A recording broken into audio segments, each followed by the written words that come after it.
이렇게 요한복음을 쭉 읽어가는데 마지막 부분에 이르러서 오늘 우리가 펼친 이 본문에 이르러서 저는 제 눈을 사로잡는 단어들이 쏟아져 나오는 것을 확인할 수 있었습니다.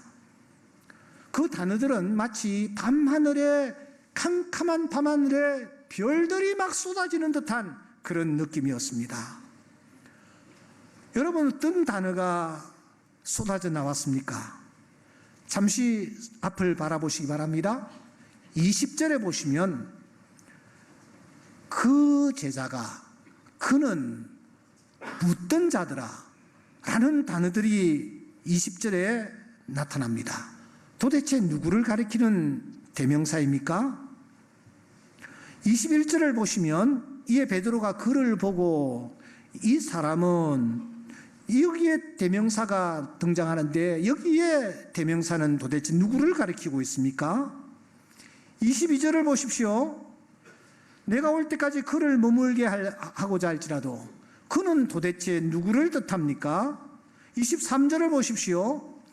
형제들에게 나가서 그 제자는 그가 죽지 않겠다 하신 것이 아니라 그를 머물게 하고자 할지라도 내게 무슨 상관이냐라는 이 대명사가 쓰이고 있는데, 이 대명사는 사랑하는 여러분, 도대체 누구를 가리키는 대명사입니까?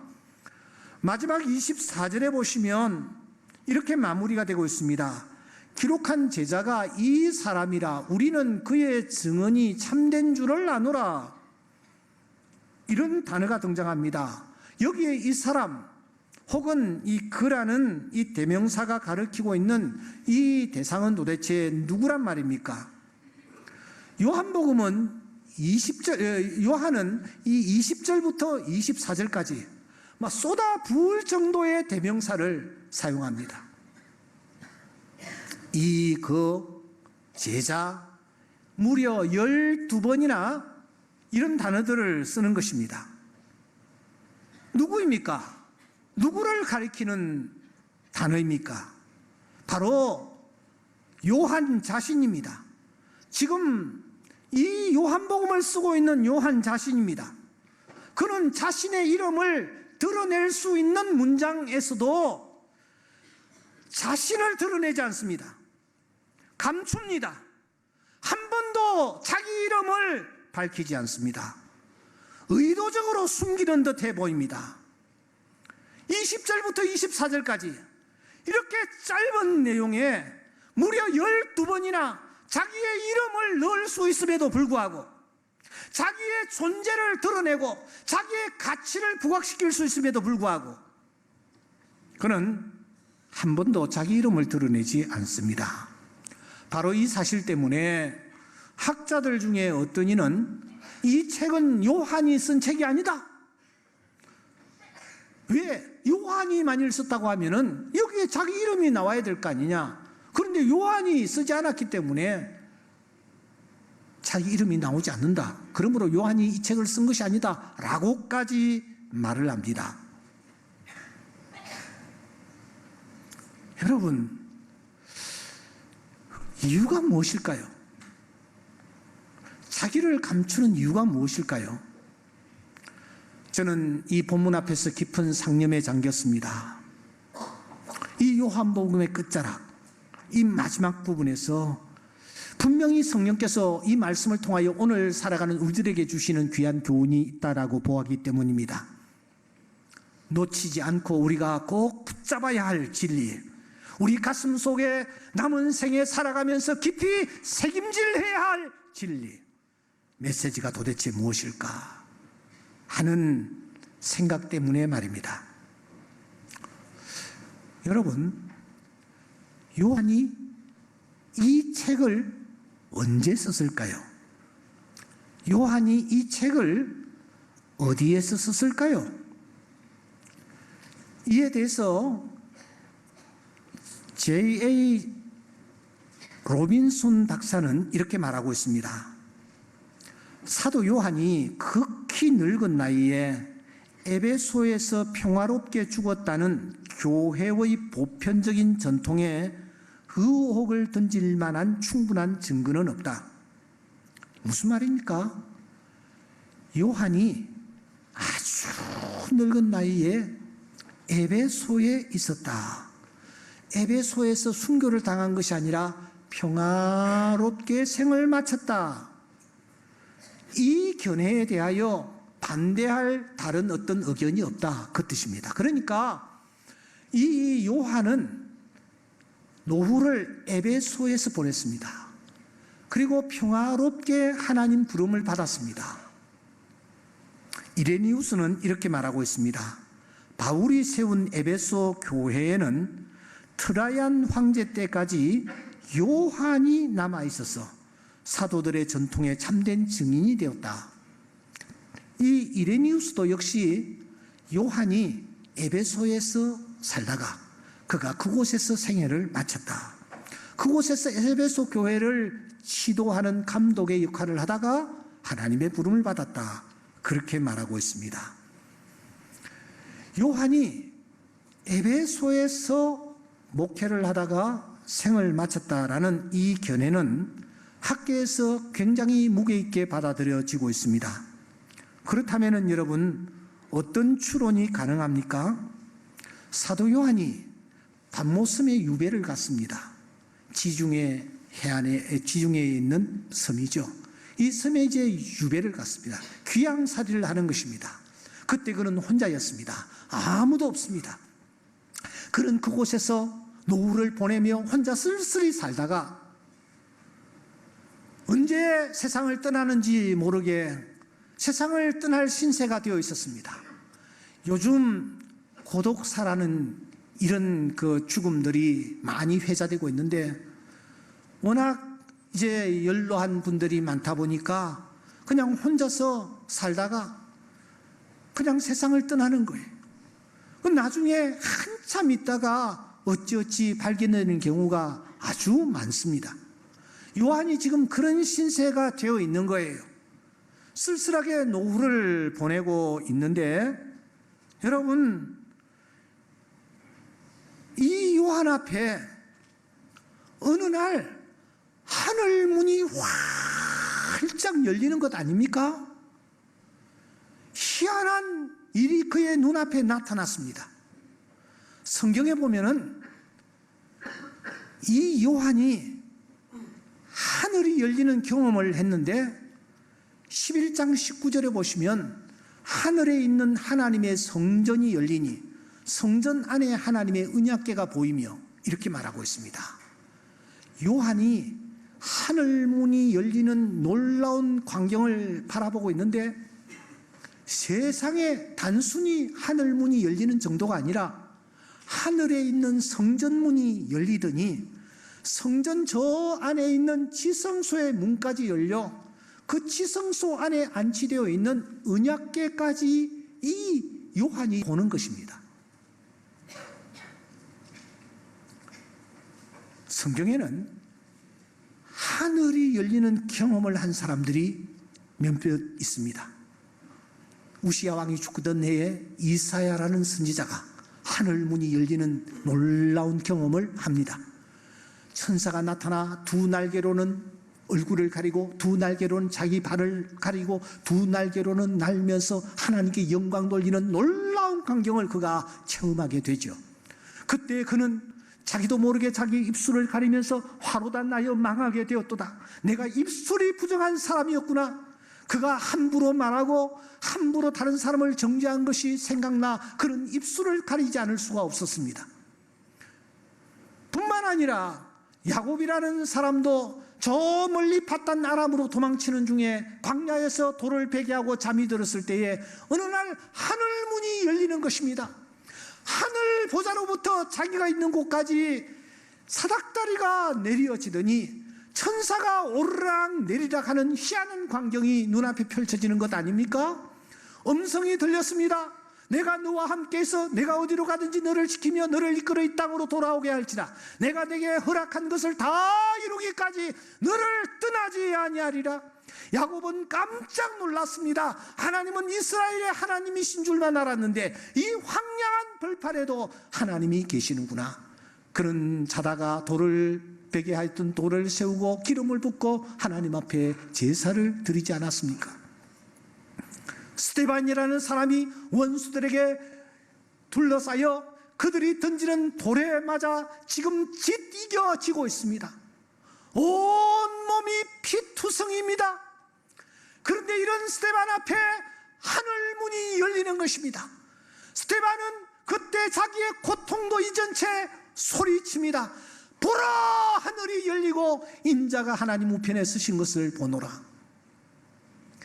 저 포로로 붙잡혀갔던 에스겔 앞에서도 그가 그발강에서 운하 작업에 참여했을 때에 하늘 문이 열리는 놀라운 경험을 하게 됩니다. 하늘 문이 열렸다라는 것은 무엇을 뜻합니까? 하나님의 영광을 본다, 하나님의 음성을 듣는다, 하나님의 인도하심을 받는다, 하나님의 보호하심을 받는다, 하나님의 축복을 받는다라는 뜻인 줄 믿습니다. 오늘 이 예배에 참석한 여러분들에게 하늘 문이 열리는 놀라운 은혜가 있기를 주의 이름으로 축원합니다. 축원합니다. 축원합니다. 하나님의 영광을 보기를 원하는 자, 하나님의 음성 듣기를 원하는 자, 하나님의 인도하심을 받기를 원하는 자, 하나님의 보호하심을 받기를 원하는 자, 하나님의 축복을 덧입기 원하는 자, 하늘 문이 열리면 이런 놀라운 일들 나타날 줄 믿습니다.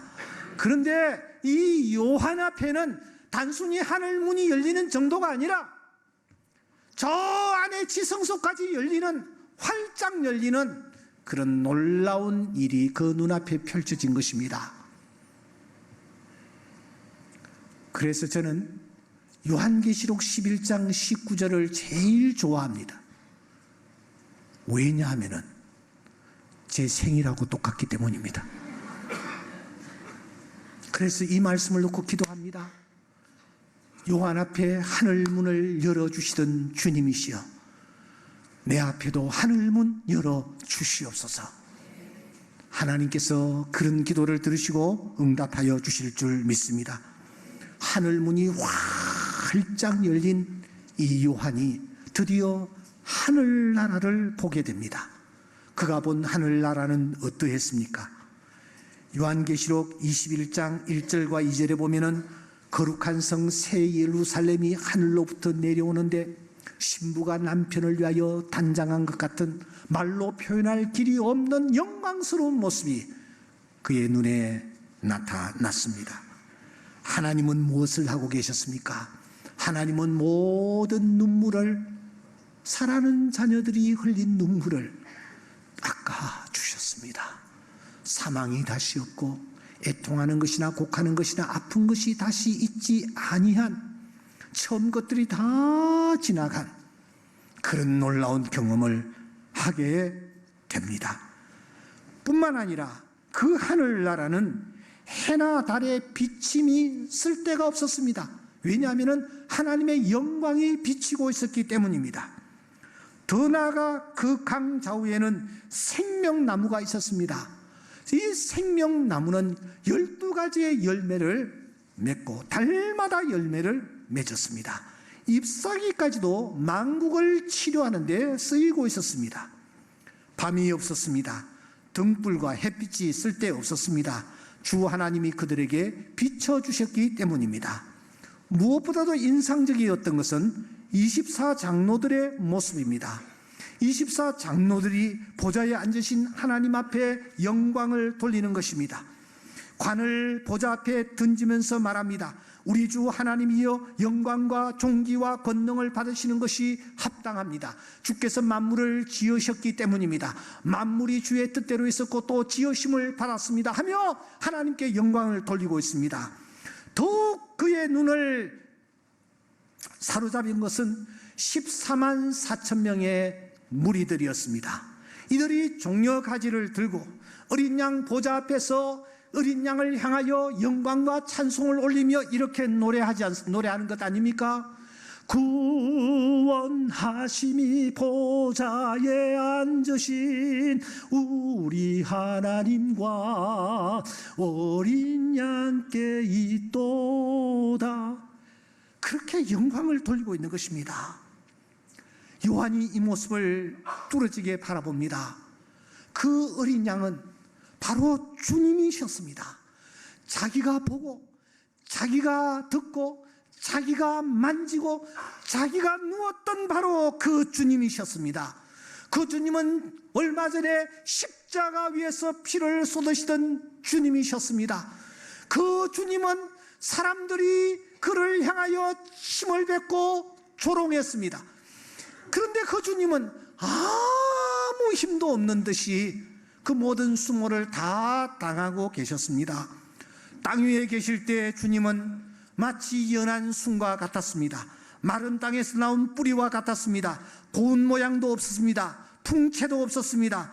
흠모할 만한 아름다운 것이 하나도 없는 바로 그 주님이 지금 영광스러운 자리에서 영광을 받고 계시는 것 아닙니까? 그때 요한은 그 영광스러운 모습을 바라보며 충격을 받습니다. 주님이 저렇게 영광을 받고 계시는데 도대체 이 땅에 주님이 계시면서 어떻게 사셨기에 저런 영광을 저렇게 수많은 사람들에게 받고 계시는 것일까? 그때 그는 주님이 이 땅에 계시면서 어떻게 사셨는지 세 가지를 떠올립니다. 그 중에 첫째는 주님은 이 땅에 계시면서 자기 스스로를 높이지 아니하시고 오히려 자기를 낮추시는 삶을 사셨다라는 것을 떠올립니다. 그래서 요한복음 1장 14절에 이렇게 기록하는 것입니다. 말씀이 육신이 되어 우리 가운데 거하시며 우리가 그의 영광을 보니 아버지 독생자의 영광이요 은혜와 진리가 충만하더라. 하나님과 동등되신 분, 하나님의 본체이신 그분이 하늘의 영광을 버리고 자기를 낮추셨습니다. 죽기까지 복종하셨습니다. 십자가에까지 죽으셨습니다. 이렇게 예수님은 땅 위에 계시면서 자기를 스스로 낮추시고 높이지 아니하시는 그런 삶을 사셨다라는 것입니다. 이것을 요한이 떠올립니다. 두 번째 요한이 떠올린 것이 무엇입니까? 그것은 남이 혹시 자기를 높이려고 할 때에도 사양하고 거절하는 삶을 사셨습니다. 요한복음 6장 15절에서 요한은 이렇게 기록하고 있습니다. 그러므로 예수께서 그들이 와서 자기를 억지로 붙들어 임금으로 사놓으려는 줄 아시고 다시 혼자 산으로 가시니라. 사람들이 예수님을 떠받들려고 합니다. 높이려고 합니다. 임금 삼으려고 합니다. 그때 주님은 그것을 받아들이지 않고 오히려 사람들을 피해서 산으로 숨으셨습니다. 사람들이 자기를 높이려고 했을 때에 주님은 그것을 거절하셨다라는 것입니다. 더 나아가 세 번째, 주님은 남을 높여주는 삶을 사셨습니다. 요한복음 13장 4절과 5절에 보시면 예수님께서 세수대에 물을 떠오셔서 사랑하는 제자들의 발을 씻겨주시는 감격스러운 현장을 우리는 발견합니다. 그 사람을 높여주는 것입니다. 제자를 높여주는 것입니다. 예수님이 오히려 더 낮은 자리에 들어가셔서 다른 사람을 높이며 영광을 받도록 하는 것입니다. 옥목사, 도대체 어떻게 그 세 가지를 요한이 그때 생각했다고 말하느냐? 간단합니다. 오늘 본문이 바로 그 사실을 우리에게 알려줍니다. 여러분 20절부터 24절 다시 한번 보시기 바랍니다. 20절부터 24절에 보시면 이 세 가지가 그대로 나타납니다. 요한은 자기 자신을 드러내지 않습니다. 자기 자신을 높이지 않습니다. 특별히 20절을 주목해 보시기 바랍니다. 요한은 자기를 드러내지 않고 대명사로 처리해 버립니다. 자기를 높이지 않습니다. 지난날 요한은 그렇지 않았습니다. 그는 어떤 양심을 가지고 주님을 따랐습니까? 마가복음 10장 37절에 보면은 여러분, 그가 이렇게 예수님에게 말합니다. 주의 영광 중에 우리 중에 하나는 우편에, 우리 중에 하나는 좌편에 앉게 해 주십시오. 이런 청탁이 먹히지 않으냐니까 막판에는 누구까지 동원합니까? 자기 어머니까지 동원을 하는 것입니다. 그래서 나의 두 아들을 주의 나라에서 하나는 주의 우편에 하나는 주의 좌편에 앉게 해 주십시오. 이렇게 높아지려고 했던 사람입니다. 예수를 따르고 예수를 믿는 이유가 다른 사람들에게 존경을 받고 다른 사람들로부터 높임을 받고 인사를 받기 위한 목적으로 이 요한은 예수님을 따랐습니다. 그런데 이제는 아닙니다. 자기 이름조차 드러나는 것을 두려워하며 이름을 감추어 버리는 것입니다. 두 번째 21절부터 23절을 다시 한번 보시기 바랍니다. 그는 다른 사람들이 자기를 높이려고 할 때에 그것을 단호하게 거절하는 것을 봅니다. 주변의 사람들이 요한에 대해서 이상한 소문을 듣고 요한의 앞에 와서 경배를 하려고 합니다. 요한을 떠받들려고 합니다. 그때 요한이 무엇이라고 말합니까? 예수님께서 그렇게 말씀하신 것 아니야? 나는 그런 인간이 아니야. 예수님이 말씀하신 것은 이렇게 말씀하신 것이 하며 교정하는 것입니다.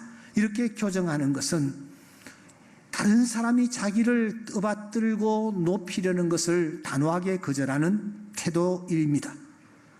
더 나아가 그는 다른 사람을 높이는 것을 봅니다. 24절에 보시면 자기가 성경을 기록했습니다. 그런데 우리가 증인이라고 말하고 있습니다. 다른 사람들을 높여줍니다. 다른 사람들도 이 일에 참여했다. 다른 사람들도 이 성경을 기록하는 이 일에 힘을 보탰다라고 말하고 있는 것입니다. 이렇게 요한은 예수님의 모습을 본받아서 자기를 낮추고 예수님을 본받아서 다른 사람이 자기를 높이려고 할 때 그것까지도 사양하며 거절하고 예수님을 본받아서 다른 사람들을 높이는 그런 자세를 가지고 살다가 에베소에서 하나님의 부름을 받은 것을 우리가 확인할 수 있습니다. 사랑하는 성도 여러분, 우리 또한 돌감람나무들이었습니다. 이런 우리가 참 감람나무이신 예수님께 지금 접붙임 바 되었습니다. 여러분들은 어느 정도 참 감람나무의 모습을 여러분들의 삶 속에 구현해 가고 있습니까? 보좌에 앉으신 주님, 그 영광을 받으신 주님은 자기를 철저하게 낮추는 삶을 살아가셨습니다. 자기를 드러내지 아니하셨습니다. 나는 어떻습니까? 나는 신앙생활하면서 내 자신을 드러내고 자기 존재의 가치를 부각시키며 신앙생활을 하고 있지는 않습니까? 주님은 자기를 낮추셨습니다. 그 주님의 모습을 본받아 이 요한도 자기를 숨기고 낮추었습니다. 예수님은 다른 사람이 자기를 높여주고 자기를 경배하려고 할 때 오히려 그것을 사양하며 거절하셨습니다. 그 모습을 본받아 이 사도 요한도 자기를 낮추고 오히려 다른 사람이 자기를 높이려고 할 때에 사양하며 거절하는 하루하루를 살았습니다. 뿐만 아니라 예수님은 다른 사람들을 높이고 격려하는 그런 삶을 살았습니다. 이 모습을 본받아 오늘 요한도 다른 사람을 높이고 다른 사람을 격려하는 그런 삶을 살아갔던 것을 우리가 확인합니다. 사랑하는 성도 여러분, 이제 말씀을 맺겠습니다. 오늘 18절에 보시면 중요한 말씀이 하나 나타나지 않습니까? 내가 진실로 진실로 내게 이르노니 내가 젊어서는 스스로 띠띠고 원하는 곳으로 다녔거니와 늙어서는 내 팔을 벌리리니 늙어서는 내 팔을 벌리리니 팔 벌릴 날이 곧 옵니다. 언제 하나님이 우리를 부르실지 알 수 없습니다. 그때는 우리가 팔을 벌려야 합니다. 쥐고 있으면 벌려야 합니다. 안고 있으면 펴야 합니다. 팔을 벌려 우리가 주님처럼 살아가기를 힘쓸 때에 주님께서 우리를 당신의 품에 안으시고 영광스러운 자리에 앉혀 주실 줄 믿습니다. 그날을 바라보며 믿음의 경주를 경주해 나가는 주의 귀한 자녀들 다 될 수 있기를 주의 이름으로 축원합니다.